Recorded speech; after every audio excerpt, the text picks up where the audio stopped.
The holiday weekend ended early for a neighborhood in Evergreen. Residents of the Summit Ranch neighborhood were ordered to evacuate out of caution after a wildfire this afternoon. Deputies ended up going door to door to alert people who lived in that area. And tonight, fire crews are keeping an eye out for hot spots. Here's where the fire burned just about an acre on Summit Ranch Drive near Evergreen in Jefferson County. Smoke was visible from I-70 this afternoon. Karen Morfitt is your reporter in Jefferson County.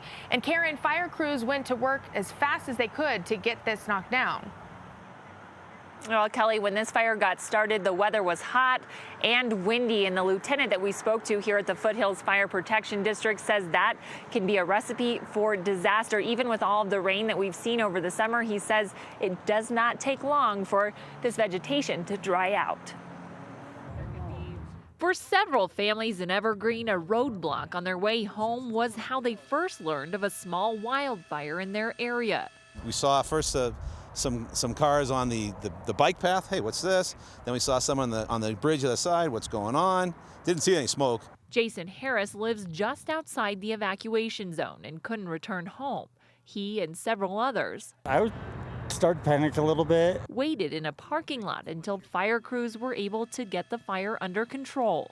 It's in a steep, rocky area on top of a hill, so crews did have to hike in and lay hose lines in. Lieutenant Mike Amder says after the weather we've had, a quick and heavy response was necessary. Now that we're not getting as much precipitation, those tall grasses are drying out, creating very large fuel loads, and that can cause very rapid fire growth.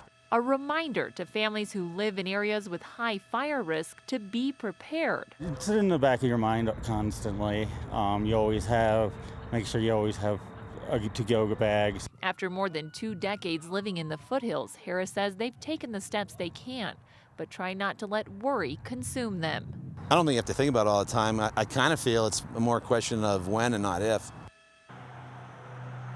Now, Lieutenant Amder says in addition to encouraging people to have those go bags ready and to mitigate around their homes, he says it's also important that folks follow their local emergency agencies on social media and sign up for those emergency alerts to get on your cell phone. We're live in Evergreen tonight. Karen Morfitt covering Colorado First. Good advice, Karen. Thank you.